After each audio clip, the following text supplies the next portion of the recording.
Hello and welcome to Hey, I Loved That Movie, the podcast where we rewatch the films we loved when we were younger to see if they still hold up. I'm Dan. I'm Helena. And unfortunately, Michael is off ill this week, which is why we had an awkward pause there. But instead, we are joined by a very special guest. It's Sammy Petersen. Hello, I'm Sammy P, and today we are doing the King of Comedy.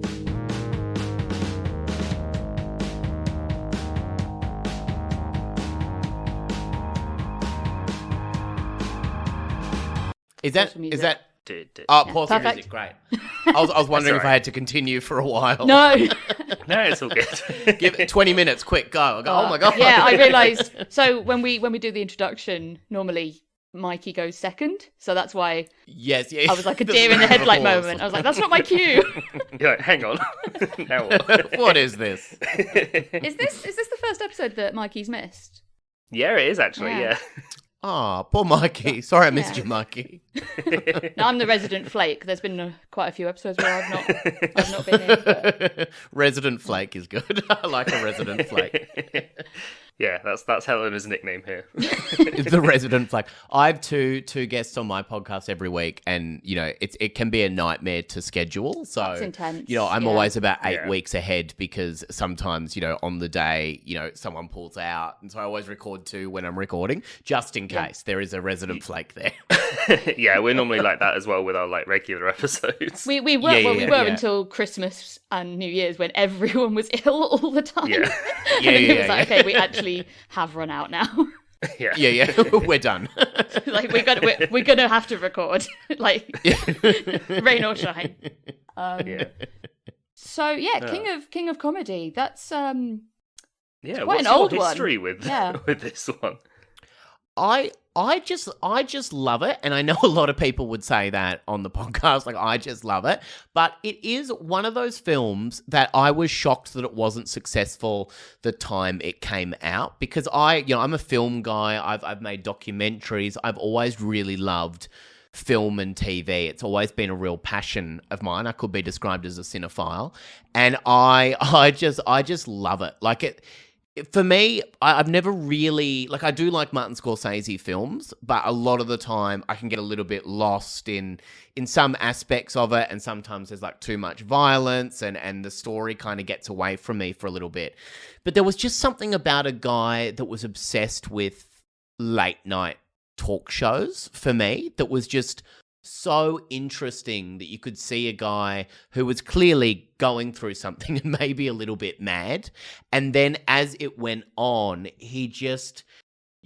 I found it really interesting to follow a character that was a very unreliable witness, which I don't think happens a lot. You can't really believe anything they're saying. You can't believe where they're going, what they're doing, and you kind of have to piece together what's real and what's not. Even the ending, you kind of go, oh my God, was any of this real? What is this? Is this still his fantasy? I just find it, I don't know, as someone who grew up loving comedy, I was kind of it is so, not that I'm admitting that I did this myself, but it is so interesting. You never held a talk show host hostage to get on their primetime slot. There's still time. You're not supposed to give a hint as to what really happened to Mikey, okay?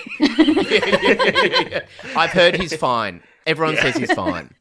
He's so okay. You should get out of that one. He's okay. He's doing okay. He just told me. I've never met him, but he's doing okay. But there is something He's definitely really... not head to toe in white duct tape. He's definitely not. He's told us he's definitely not.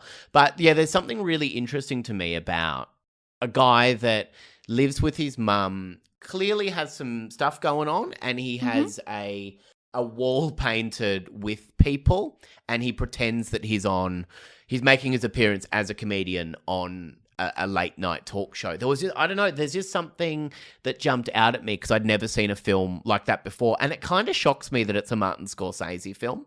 It doesn't really make sense. A Taxi Driver's similar, but it's not. It doesn't really feel like a Martin Scorsese film in that I don't think he would really make this film today. No, it's frighteningly awkward. Yeah. I thought it was going to be a fun sort of comedy romp, King of Comedy. Maybe, you would think maybe so. buddy cop-esque thing going on with the two characters on the front, like the straight man and the Joker. Everyone's awkwardly back to back. Yeah, yeah. Yeah. I was thinking, okay, yeah, King of Comedy. I'll set, put my stake on it being a comedy. And Yeah. it's funny. Like bits of it really tickled me, but oh my goodness, I was so uncomfortable. Yeah. It's watching this. really got that vibe of just like, oh, this man is not okay.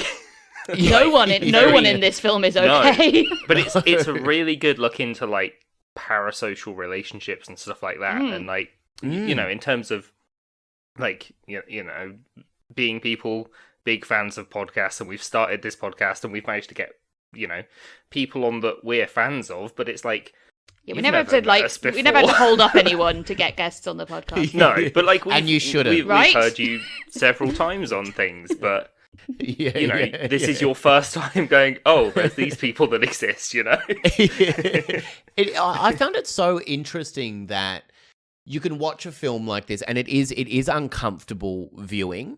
Like, when you have that thing that you go, oh my God, I love this so much, and you show it to someone that you've like just started dating, or you show it to someone that you're like, oh my God, you'll love it. And then during the film you go, this is horrendous. Like, it is so dark.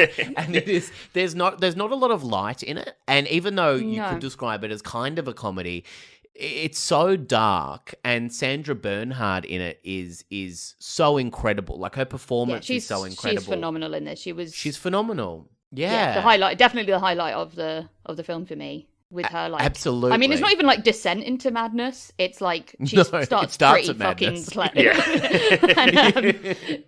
Yeah. It's just the way these two sort of, I think, quite narcissistic people. Yeah. Just feed off each other and come up with this insane plan. Yeah. And their confidence in their confidence in them, like what they want, is just insane.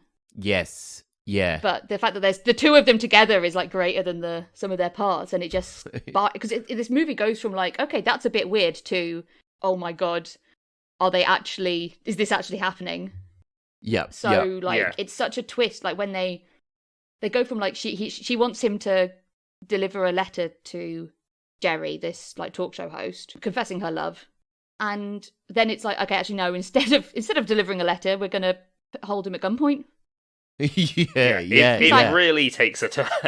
Like, it does, and I guess the obsessiveness of them as well, of just to them everything they're saying is real. Like you were saying about which bits are real and which bits are sort of in their fantasy. There was a bit, it's probably about 45 minutes in, where he takes Rita, which is the woman that works at the bar. He takes the only sane person. Yeah, he takes her to Jerry's house, and they're on the train together going there.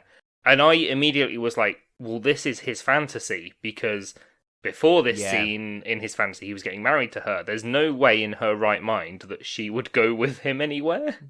Yeah. And then as soon as Jerry is introduced in that scene, and he is just so unhappy and uncomfortable, and I was like, oh shit, no, this bit's real. This is actually happening. Like, yeah. And there's a bit as well, because Jerry Lewis was kind of a well-known awful person, I think, to work with, and there was a part there's a part where the door doesn't open for him, and it wasn't actually in the script that didn't work. It was just him getting frustrated with the door. Yeah, like he did seem really cross with the housekeeper. And it's apparently just him. He just got really upset as a person. And he was just known as a bit of a prickly character throughout his career. And I'm talking like about him as if I'm not sure. I don't know his status on if he's alive or not. I don't know. He's very dead, I believe. Good. Okay. I didn't mean good. I'm so sorry. But yeah, it was. I didn't mean good. Like, I'm relieved. But there was something about him that he was just an awful person, and to work with, he was really difficult. And I kind of like that Martin Scorsese kind of pushed it a little bit, because he is kind of the perfect person to play this role, because he's not a necessarily likable person. So he does that really well, where you can actually imagine of that time, like a Johnny Carson or someone would have been a little bit prickly, because there are these wild fans out there that just want to talk to him, and just want to have a spot on his show or have a date with him and want to have his kids and, these people that were just waiting. Like, you can imagine that these people would have actually existed, which is frightening. I think that's why, because originally the Jerry Langford character was going to have a different name, but when it was Jerry Lewis cast, they were like, if we keep the same name, then the scenes where they're in the streets and stuff and people are like talking to him and saying, oh, hey, Jerry, like, that's their actual reactions. Apart from the scene with the woman on the payphone, which apparently did happen to him at one point in real life, where he's like, "Oh no, I'm busy, I can't talk," and she goes, "I hope you get cancer." It's like, fuck. Bit of a full-on reaction. Apparently that did happen to him at one point, and that's why they had that scene in there. Yeah, I can imagine it though, but we see it. It's like the whole concept of like fans and fandom isn't new to like the online world at all. Yeah, no. I think it's at least now people can do it for the most part from the comfort of their own homes. Yeah, I suppose back in the 80s there were also, I guess, less people to be fans of. Like, I can't see the Tumblr generation going nuts over Jerry Lewis, No, none of us are big. I mean, I was happy when I heard that he died before. I mean, I'm not you can tell I'm not a big Jerry Lewis fan. There was, the Sherlock fans, the Doctor Who fans, and the Jerry Langford show Jerry fans Lewis. On Tumblr. It is interesting because I remember a lot of people at one point when the Joker came out were like, oh, they were such big fans of the Joker, and I saw it and went, oh, it's basically the king of comedy, like and oh yeah, Joker is the version of this movie I had seen, unfortunately. I hadn't actually seen this before watching it for the show.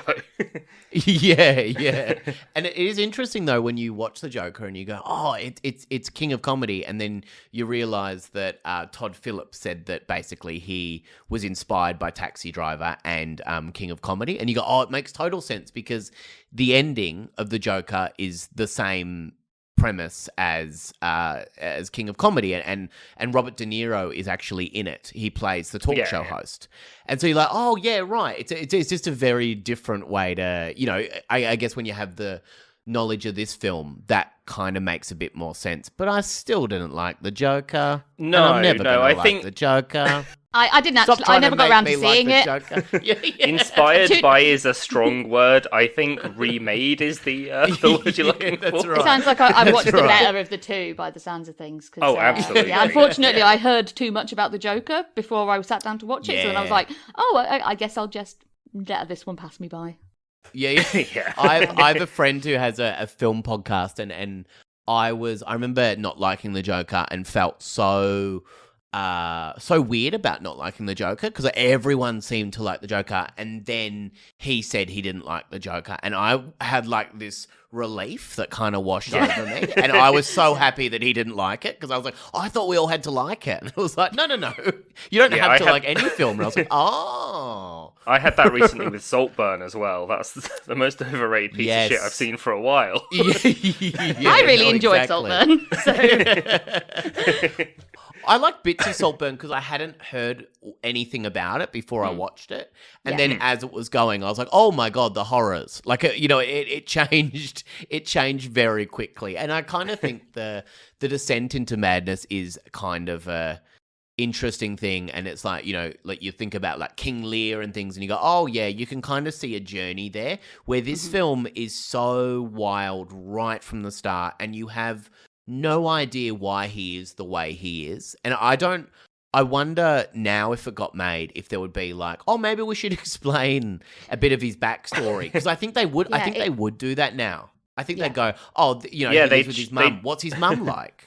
They'd show him putting on the crown makeup and everything. No. The mum is just some woman screaming from the other side of the studio, and telling him to keep it down. Ma. Yeah, and I'm so, if they did an origin story, which they seem to make of everything, they've done it with bloody Wonka. Like, they'll if they end up doing something like this, it'll be interesting to see. I would be really interested to go, oh, how did he become like this? Because that's an origin story I would actually like to see. Yeah. Like with the first time he's watched comedy. Jerry on TV. Yeah. Yeah, the Prince of Comedy. You've already written it. It's perfect. Yeah. I feel like the closest thing we get to a backstory in this is his actual comedy set at the end.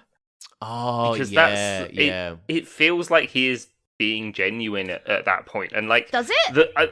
Well, the thing that I found with this film is that it wouldn't work. Like, obviously, you don't know if, did it actually go like that, what happened and that kind of thing. Yeah. But the comedy set he does actually lands. And I don't think the film would work if he got up there and he was actually really shit at it. Well, I think the whole point isn't that he's not dreadful. He's just not fantastic. And he's just not a good person either. That's. But so, I don't think that any of his. I didn't get the vibe that any of what he was saying on there was genuine. Like, he's found these things that he thinks are funny. Like, geographically, like, I can say, oh, I grew up somewhere and like it was shitty and like all of that, and just leave out the and I was in fundamentally very privileged and had quite a decent upbringing and still make jokes about where I was from. It wouldn't be at all genuine, but it might still be funny to like the niche audience that is like Southeast Kent. But I thought I didn't believe a word he said. I mean, we can tell he's poor, but he's poor because he's 34 and has never really had a decent job, or like his job is like seems fine, but he's obviously can't afford to live by himself, so he can't be that good. Like, I mean, he can afford the cardboard cutout of Liza Minnelli. Oh, well, I was thinking he's probably got them from. He's probably made them. No, I reckon he's probably because he's a fan, and he's not just a fan of Jerry. Not Jerry. I keep on wanting to call him Jerry Springer, which is just. It'd be a very different show if it was Jerry. I reckon when there's premieres and stuff, and when you go to he's like outside of the building that the Jerry show is filmed at all the time. Those were probably just being binned, like thrown away. Like he's taking these cutouts from studios and from literally. I wouldn't be surprised if him and he had to fight a few other fans to get those ones out of the rubbish. Because he's not. Even though obviously this focuses so much on Jerry, we do have that glimpse into he's got this autograph book that he's really, really proud of. And he also there's that back and forth with, what's her name? Masha? Was that the artist's name? Masha, yeah. Rita's the one that he goes on the date with, and Masha is the other obsessive one. Yeah. So, and it's like she starts saying, oh, what have you done for me? What have I done for you? And they have this back and forth talking about all the different situations they've been for all these different celebrities. Like, where he's given up the spot and she's brought him coffee. So when they're doing these 8-hour stints standing outside the back door to backstage to see if they can get a glimpse or a signature. So it's not, I think it's just that it might be location wise, and Jerry's, because he's filming so much being on a talk show, he's actually easier to track down in New York. Yeah. Rather than it being because they're if it's an actor for a film, they might only be there for a few weeks and then they're off doing something else, filming somewhere else. Or off in Hollywood or something, whereas he's around a lot, and maybe that's one of the reasons that they latch onto him so much, is that they get that high from seeing him more often because they know where he's going to be all the time. And it starts. We have to talk about the first scene. He's leaving the. So Jerry, not Springer, is leaving the show out the back door, and there's just this huge mob of people screaming at him. Trying to touch him, trying to get him to sign stuff, telling him to have his babies. And Masha gets in his car. Yeah. Yeah, she's just waiting in his limo for him, yeah. She just launches and she's herself locked at him. in there, just slamming her fists against the window. Yeah. It's so he manages to get out, and he's obviously rightfully pissed off. Yeah. It doesn't matter what kind of personality he has outside of this. It's you are more than entitled to be really fucking mad. Yeah. Yeah.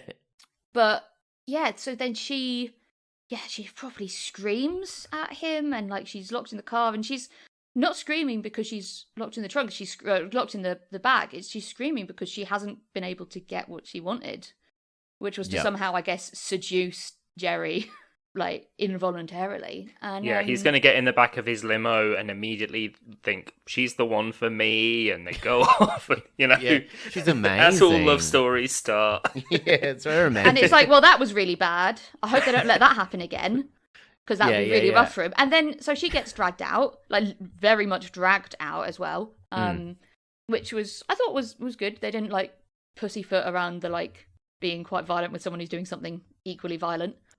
But and then Pumpkin gets in. Pumpkin.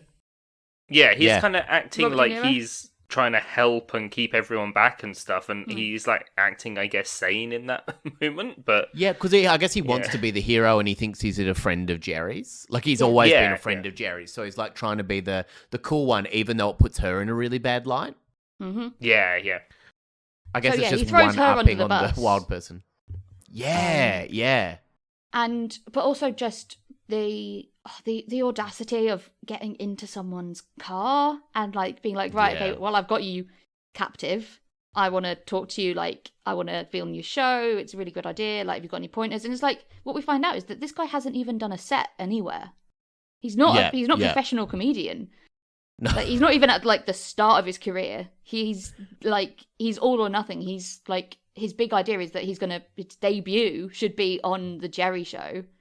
Which makes And, sense. I think, yeah, I would like, like go to hard do or go my home. debut on Jimmy Fallon. Yeah, yeah, that's right. It is so bizarre that I guess she seems a lot further along in her madness in a way when you first see it because of the way that the first scene is. And then also that she stands outside of the building and she's already been blacklisted from the building. Like it just she can't go anywhere near him. And you go, oh, it's so funny because then she kind of sees Rupert as like the guy. Like she can get what she wants out of him because, and I kind of like it.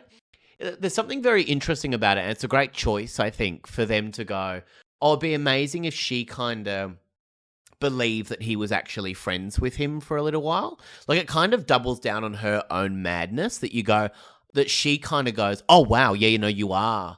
Yeah. You are like that. Like, And that reinforces his belief in himself as well. Yeah, yeah. And then he will talk, like, the most embarrassing scene ever is when... Like, it's hardly watchable, I think, that scene when he actually goes to the house. Like, that is... Yeah. It's a brutal watch. Like, it's so hard to watch that scene, and all you can do is feel for that one kind of regular character, Rita, who kind of goes along with it and really believes, because I think we've all known people that can kind of spin a lot of bullshit and tell you things. Like, I had a friend that once told me that they knew a really famous person, and I just always believed it. I always believed he kind of had a photo with him, and I always believed it. And then one day we went to this thing, and the celebrity had no idea who he was. Like, and it was like, it was very clear, but they had worked together like a long time ago. And I think my friend kind of just thought, oh yeah, like they'll remember me. But he was like, and he laughs about it now, but he kind of just thought he would remember him and they were really good friends. And so it was just this moment where we were kind of sitting there and we just weren't allowed. I was with this guy and he just wasn't allowed into that next bit to sit with him. And it was such a moment, and it always reminded me kind of like the King of Comedy going, I'm glad we didn't go down to his beach house. Like, I'm glad this was the moment, because imagine, you kind of see with this film how far that can go. Humiliating, but not criminal. Yeah, not criminal. Breaking into someone's house, yeah.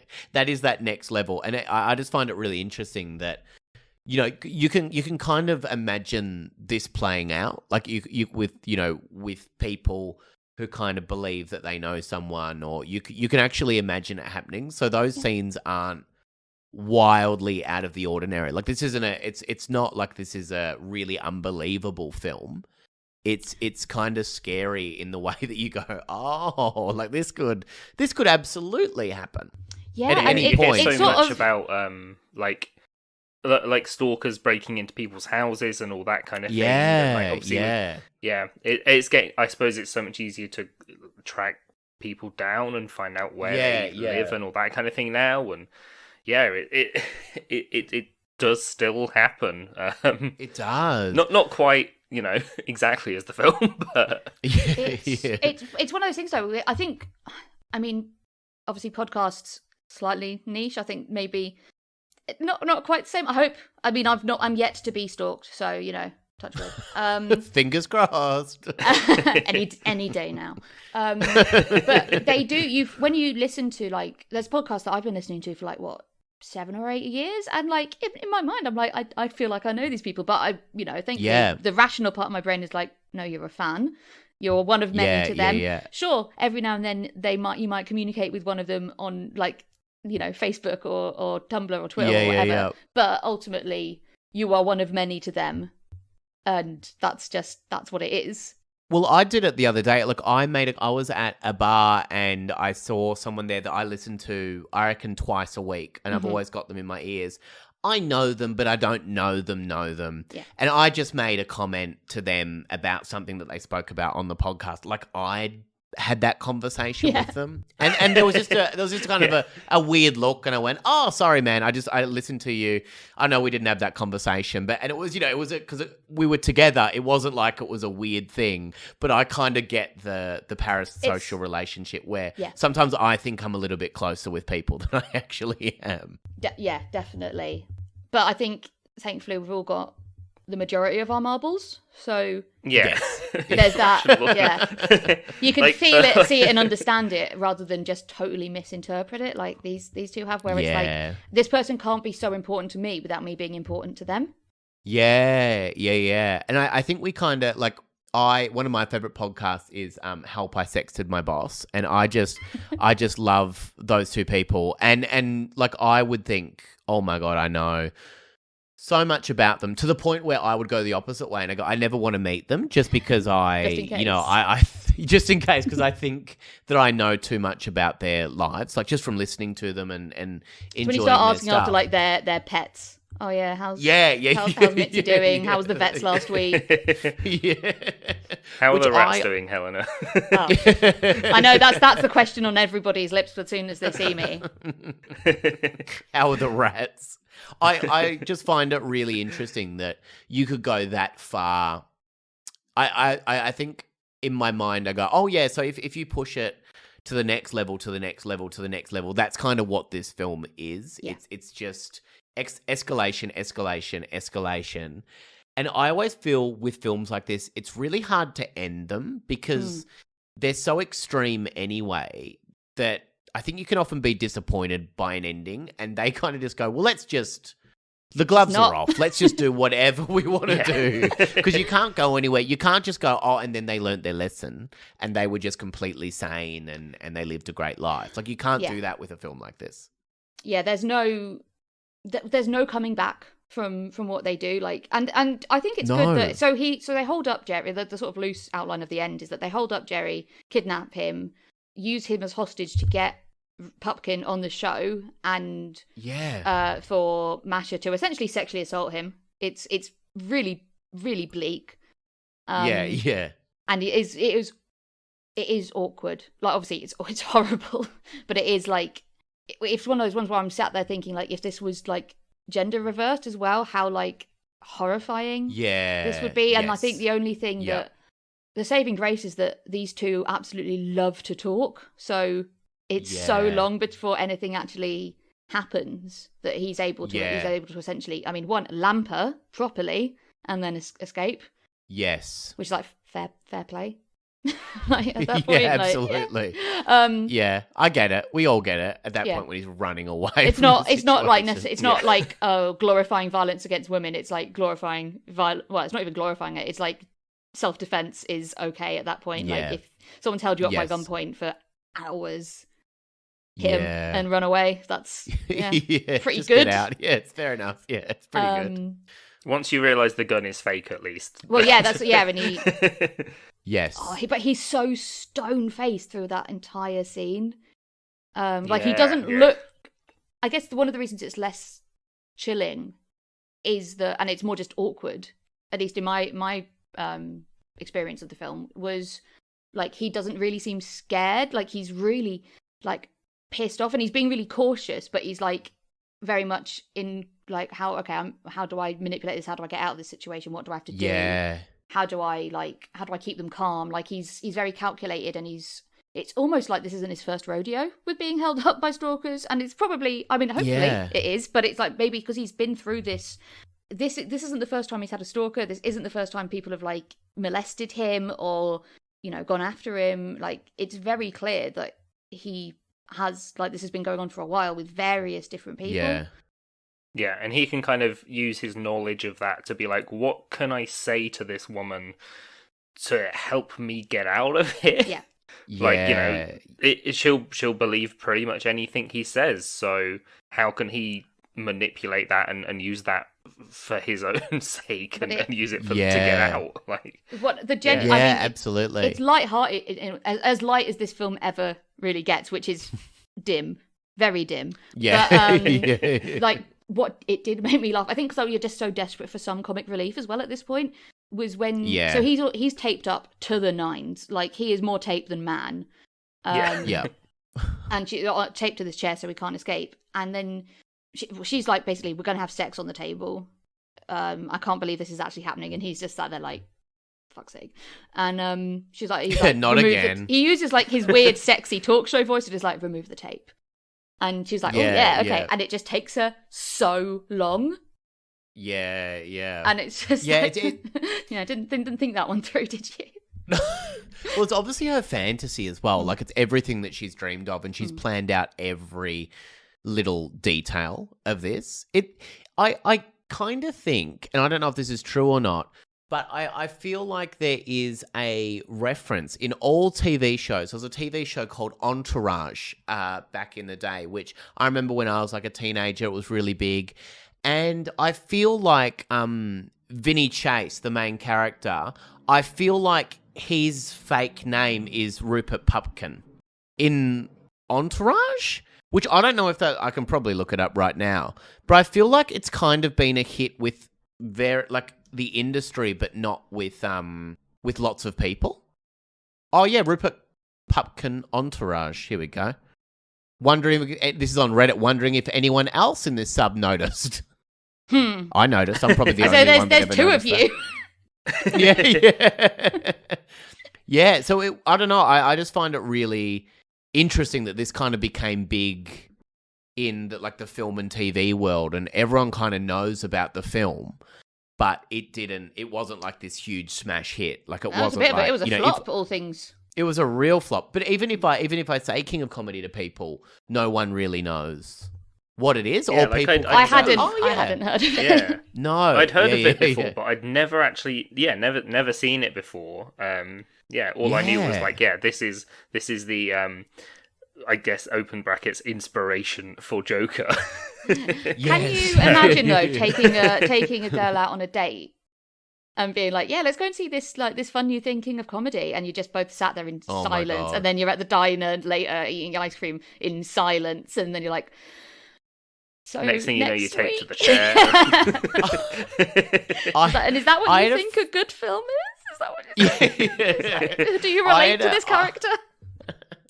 I had a friend that was telling me that she went on a date once with a guy, and he was like talking like having a really nice night, and then he was like, there's a film I want to watch, and he kept talking about it for ages and everything, and it was The Human Centipede, and like they watched The Human Centipede, and I was like, oh, what a downer, like what a weird way to go, let's watch a movie together. I feel like, that's probably worse than The King of Comedy, but King of Comedy is just something that you walk away from it kind of feeling uneasy. Like, it's not a film that I would watch at the end of a night before I go to bed, or it's not a film that like I wanted a chaser. I wanted to watch something else that was a little bit more upbeat. It's not like you're not going away from it going, oh, it was a comedy film, it was something easy, it was fun. You kind of walk away from it asking a lot of questions, and I don't really think that it doesn't answer any questions, which is, the hard thing about the film is that you don't walk away from it going, oh, everything was solved and I kind of understand it now. Yeah, it's not a Marvel Avengers movie, is it? No, it's not. It's not. But it's one of those ones where I don't think I enjoyed it in the moment, but I've enjoyed thinking about it since. It's a pensive. Yeah, it's a thinker. I think, it's one of those ones where it's like, I'm glad I've watched it. It's like certain classic books where you're like, I'm glad I've read it, but I am not touching it again. I'm quite happy for that to be a one and done. Yeah, had the experience. When was the last time that you'd have watched this then, do you reckon? And when did you first discover it, actually, as well?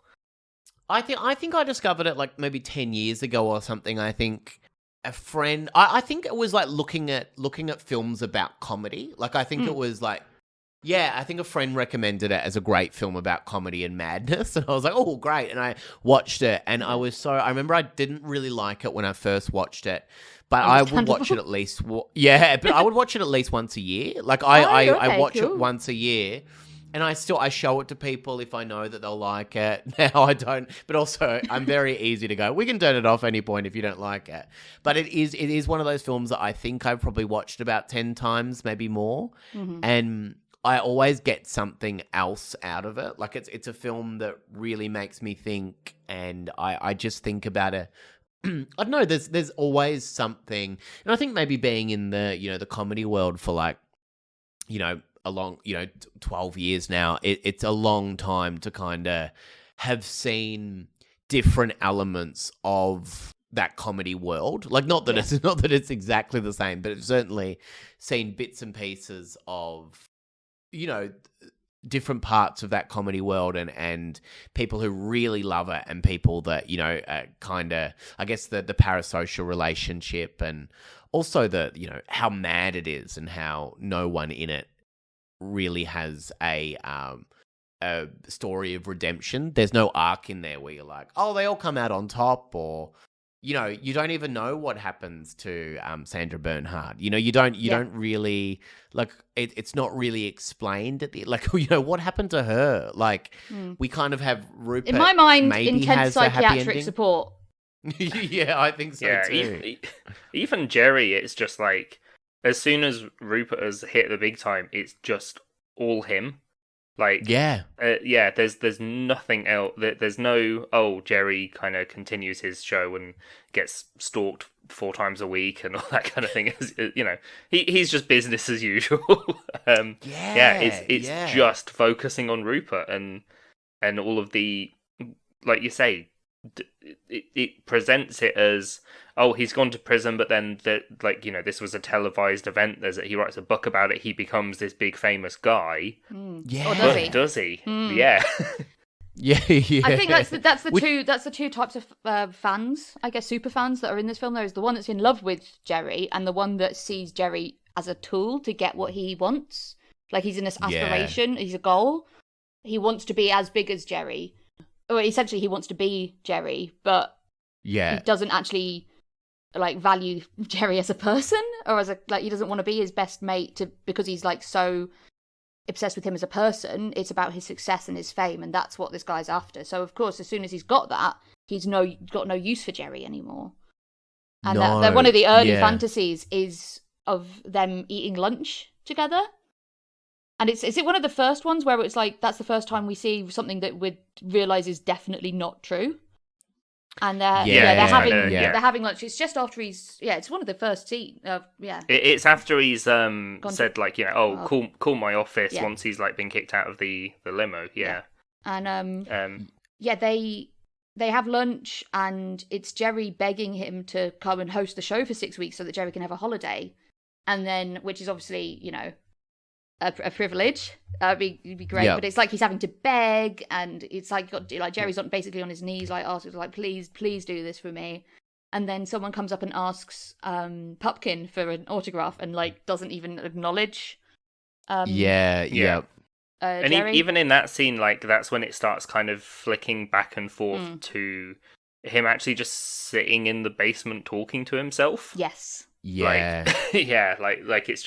It's just all in his head. And then even the next sort of fantasy scene when he's at Jerry's office, or the one thing I noticed that the way it's shot and the way that Rupert is sitting is he's so low down compared to Jerry. He's almost lying down, rather than sitting in a normal chair. Yes, but I was is that kind of showing how he feels he is compared to Jerry and all that kind of thing? I thought it was he's all over that wanky movie nonsense. He's overacting in a way. I'd say that he's trying. He's got this bravado about him. This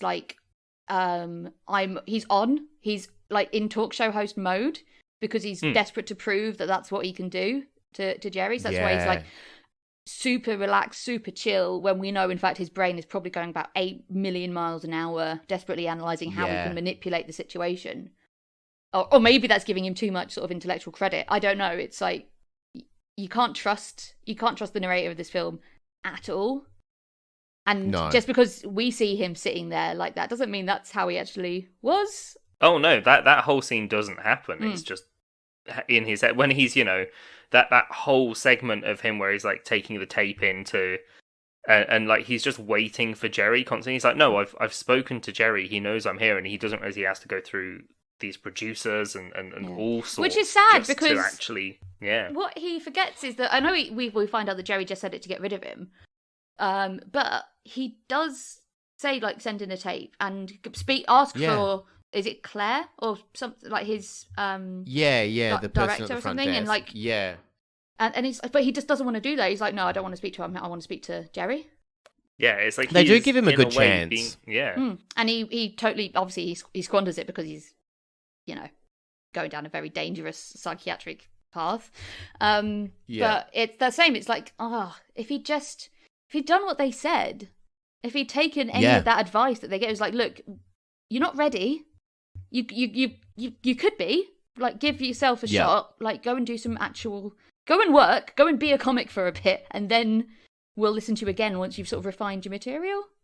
Yeah, because I was taking it as they hadn't actually listened to his tape in the first place. It was just saying the generic few things that you would say to get rid of someone like that, because at that point he has become obsessive and just constantly like, no, it's okay, like, oh, I'll bring it back to you tomorrow. It's like, yeah, that's okay. I'll wait here then. Like, no sane person would do that. No, he never gives off good vibes. He's never and he just doesn't want to work for what he has to do. He just, even in the flashbacks, he thinks that he's like Jerry's most popular guest and everyone just loves him and he's the guy.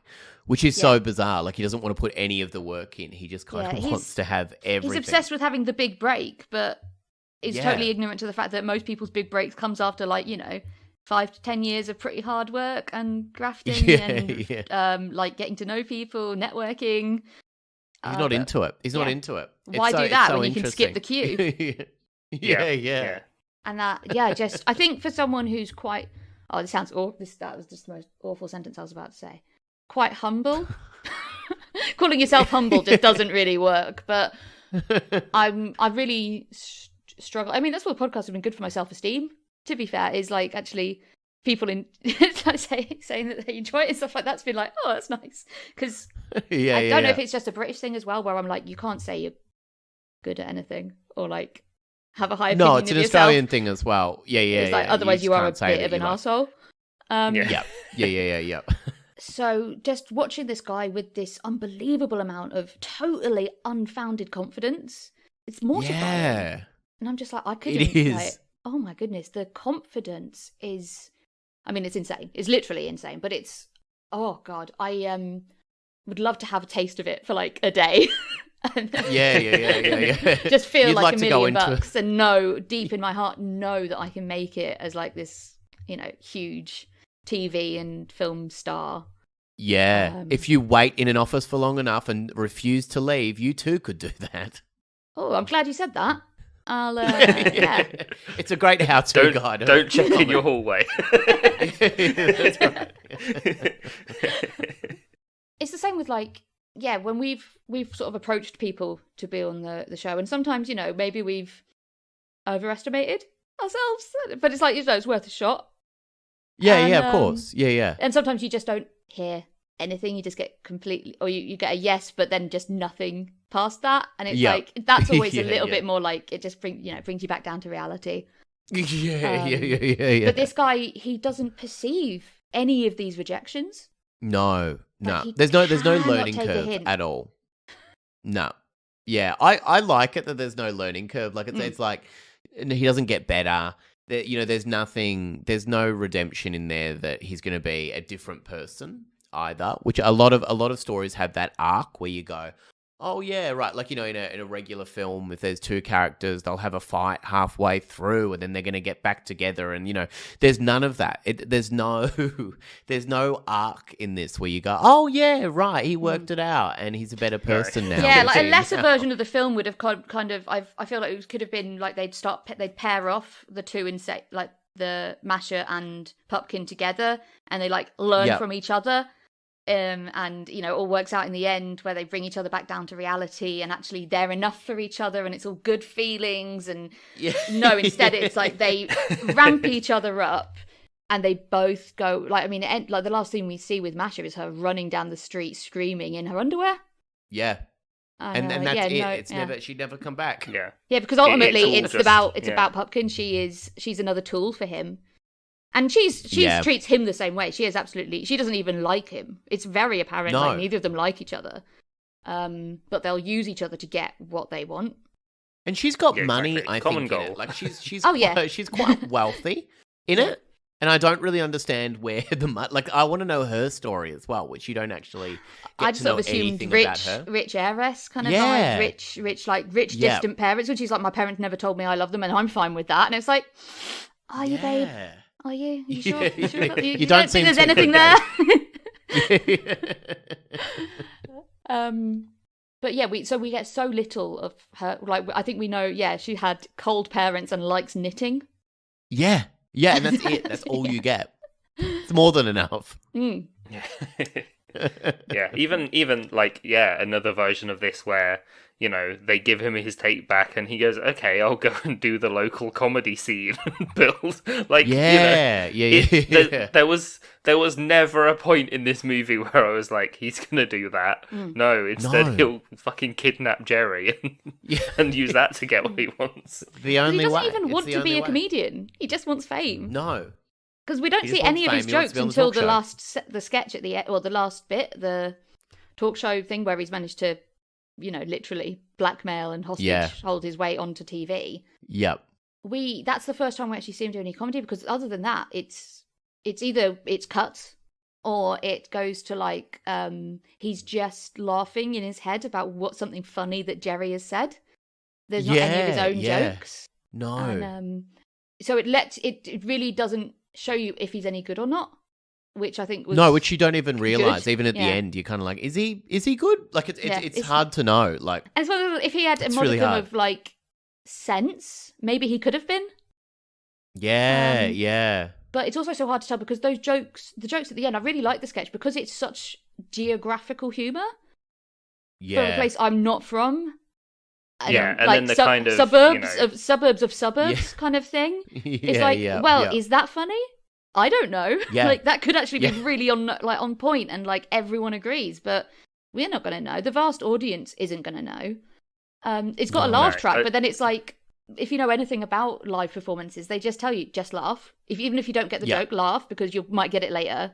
Like, we just need you to... We need you to support them. It's for the show, just laugh at it. Because even then, when he goes from that into talking about how, he had alcoholic parents who were never there and all that kind of thing. And I suppose that's... I was going to say a bit more relatable, not personally, but more relatable than this suburb in New York.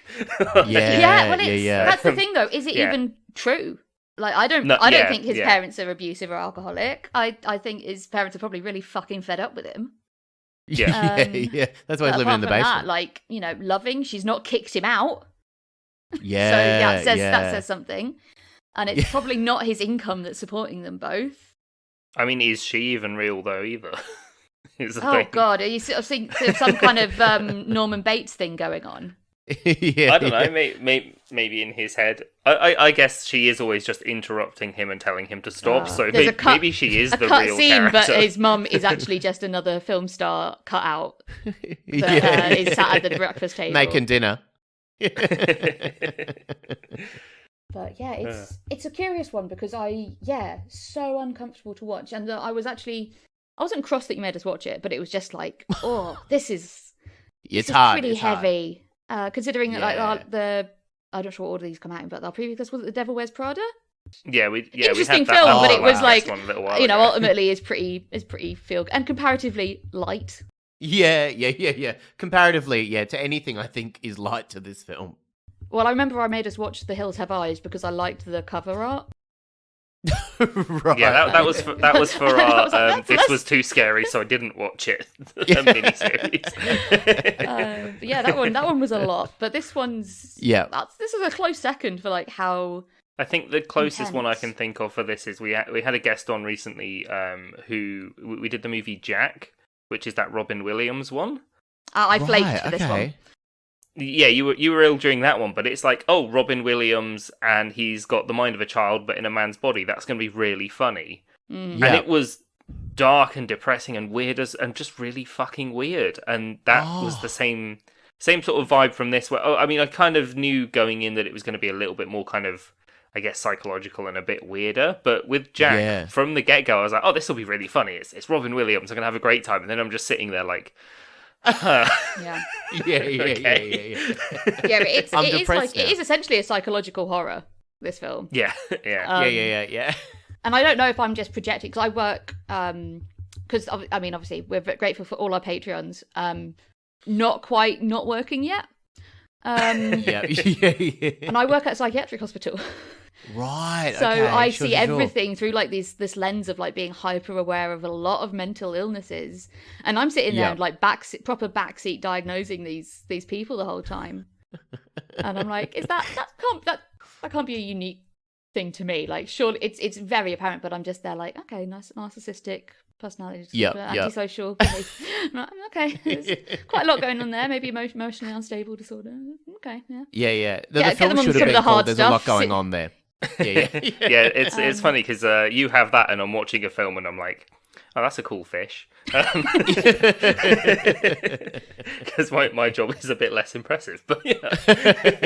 I wouldn't call my job. My job at the moment is Excel for days. So very cool. Very cool. Cool. Yeah, super cool. When I was a teenager, I always aspired to be like level 3 qualified in Excel. Yeah. My goal. One day I'll get there. Keep dreaming, kid. You keep trying. You got this. You keep trying. It's not all auto summon tables, I promise. It gets really good. It's a slow burn, Excel, but it's worth it. But yeah, that aside, like, I don't know how much of that I was projecting, because I've worked with a lot of, as you'd expect, very ill people and people that are very unwell and really struggling with very complicated things. But yeah, normally you get a bit of insight, a little bit of background, like, kind of why, of course, or what's happened. Because there's, there doesn't have to be environmental factors, but there often are. But for this one, we just get nothing. And it's just, we're in the deep end like a swimming pool, and we're just flapping about. We don't know what's going on. And I think that's the best way to watch a film. Mm. Yeah, it is nice when films just throw you in like that, like most of the time. Like, just this is where we are. This is, the story is starting at this point. Everything that's happened before doesn't matter. You'll get it. Here we go. You'll get it. Don't worry. You'll get it. Who needs context? You've heard of talk show hosts and New York. That's all you need. Wild people. Yeah. I feel like another thing I found with this film was that, like, a lot of the time when you're watching movies like this and you're like, it's that actor, I really lost Robert De Niro in this role. Like, I'm watching it and I'm like, this is the character of Pumpkin. There was I mean, most films I've seen with Robert De Niro, and he's a bit older, like, fucking Meet the Parents and that kind of thing. Yeah. But yeah, like, I'm watching this and him. I'm like, no. But I'm watching this and it's the character, not, oh, I'm watching Tom Cruise run around for 2 hours, Yeah, absolutely. Yeah. No, 100%. Yeah, it's not the guy you recognize. So it's like he does a really good job in it. Like, he's pretty incredible. Yeah. And his shitty mustache as well, I think, does some of that heavy lifting, because it's terrible. That was the other character in the film. Yeah. His mustache. And also, I found a lot of time, like, the suits he was wearing, it was like he was trying to mirror what Jerry was wearing a lot as well. Well, they're wearing, like, identical suits in that first scene, that first fantasy. Yeah. Oh my God. Yeah, it's all coming back to me. I won't have to watch it again this year. I'll have 1 year off.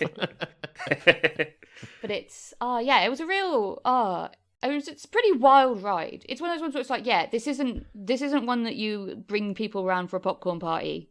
Like, watch this by yourself or with someone you trust and is tolerant. Yeah. Yes. Or a real movie buff who's going to be like, let's deep dive into this. I'll just pop on. What is it? Meet the Parents. Just pop that on. That's another one. Yeah. Just pop that on. It's a good double bill, really. It is. That's the one to get you to sleep. The DVD you can buy that's Yeah, the king Double of comedy feature. and Meet the Parents. Yeah. But yeah, it's super intense. I'm still like thinking. I watched it last night. Yeah, right. It's and fresh. It's very fresh. But I also, part of me doesn't ever want to watch it again, and then part of me is like, well, it's interesting. It's not a good time, but it's an interesting time. Yeah. That's how I feel with Midsummer. Yeah.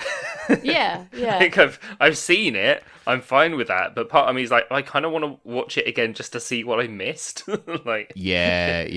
I just watched like the 10-minute like things you missed on when you first watched Midsummer thing on YouTube. Yeah. Screen rant. Yeah. There's a Scratch face that in the itch. flowers in the background. Yeah, I know. Yeah. There's pubes in the soup. I don't know, like that. Oh yeah, That was yeah. one where I was like, well, maybe I'll watch it are... again, and then realise I'm good. I'm fine. Yeah, half of the things on those articles are, here's things you missed. Number 1, the main point of the movie. They all Number die. 2, the plot. Number 3, this actor. Like, Well, but it's I'm really glad we got to watch this because it's, I don't know. Yeah, it's just... Interesting. It's one that I'm glad that we watched and then had the opportunity to talk about, and not just like, every so often I'm going through films that I've missed in terms of like, oh, this is supposed to be really good. Like, I feel like if I watched this, I couldn't then just sit there on it and be like, well, now I have to just not tell anyone about this. Yeah. I can never talk about it again or never sleep again. It's discuss / commiserate kind of. Yeah. It's nice to get everyone else's views on it as well. Like, yeah. I guess if you had to give this a meaningless score out of 10, then what do you reckon you'd give this? I think because personally, I was going to go for 9 reels of tape they used to tie up Jerry. that would be my score for this movie. It was I really liked it as a film, but yeah, it's one that I'll probably not watch again, at least for quite a while. Yeah, that's fair. I can't imagine Scorsese just being like, no, cut, more tape. He doesn't look secure enough. Do another roll. And they're like, really? He looks more like a mummy than a talk show host. Yeah, it's hard. Because it's like, I think it's a good movie, but it's not a good time. So I never know, like, comfortable. Like, yeah, as far as, like, comfortability and, like, comfort in this film, like, it's a solid, like, 5. 5. Oh, my God. But I actually really enjoyed talking about it. So then it's like, okay. So, like, I think it's 5.5. It's I'm stalling while I try and think of something. Yeah, it's 8 cardboard cutouts of his wow, out of his mum out of 10. It's it's a really interesting film. Like, I hate the term challenging film, but it is a bit of work, and that could be refreshing actually after having a lot of films that have just been like, here, enjoy this cuddle. And those are nice as well, but it just have a different purpose, I guess. This felt a little bit more arty and not sure what it's trying to say, but it says it really uncomfortably. And for look, we've recently done Blade and X-Men. Yeah, I get where you're coming from. Yeah, I feel like we had a good time talking about Blade, but none of us was out here thinking like, oh god, don't trust the. Well, I'm going to give it 9 Robert De Niro's mustaches. I think that's my fair rating because I do watch it all the time. I can see why. Like, it's especially someone who's in the comedy scene, and like, I mean, obviously you're not from New York, but we've all grown up with like that as a fundamental part of our culture. Yeah. You don't have to be American to have watched a lot of American talk show host stuff. Yeah, that's right. But it's so intense. But I would recommend it to other people. I just wouldn't want to go and watch it with them. Yeah. Ever again. Yeah. Watch it, and then don't tell me straight. Don't message me while you're watching it. Give it 24 hours, and then we'll have a chat. Yeah. It's definitely one to sit on for a bit. Well, I guess with that, I've been Dan. And I've been Helena. I've been Sammy. Thank you so much for being on the Thank show, Sammy. you. Where can people find you if they don't know where you are already? And I mean, like, online, not your house. Yeah, just your not home locally. phone, your where's your guest house? Where you I'll go to play dox golf? myself, yeah. Where do you keep your tape? Yeah, you won't bring your own. You want to time me up, but you won't bring your own. You can find me. I have a podcast called Confessions. You can follow me. I'm on Confessions, the podcast, on everything. So you can find me.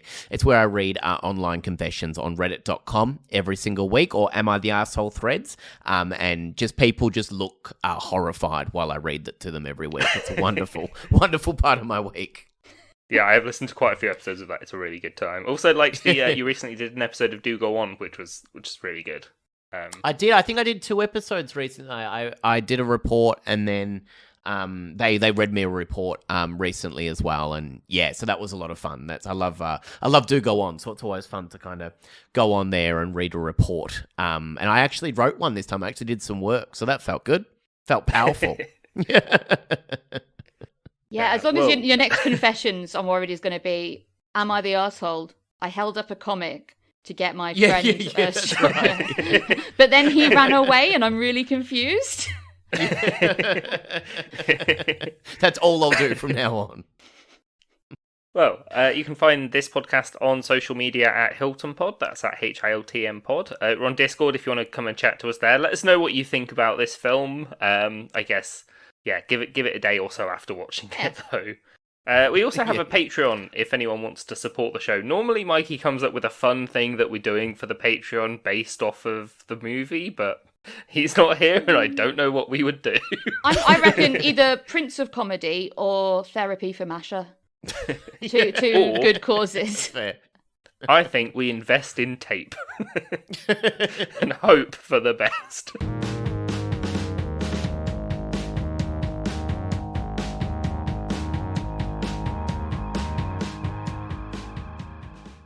We've done quite a few Australian comics, and Oh, right. yeah, it's no offense, but your internet kind of sucks. It really does. It's really terrible. If you cut out when you're recording your end, at least we've kept your audio. Whereas if we try and record it through, great. then we have to ask you to repeat yourself, which is just Yeah. the worst That's not thing fun. to try and put someone on the Yeah. spot. Like, so you take that thing you just said, say it again exactly the same, please. But funnier.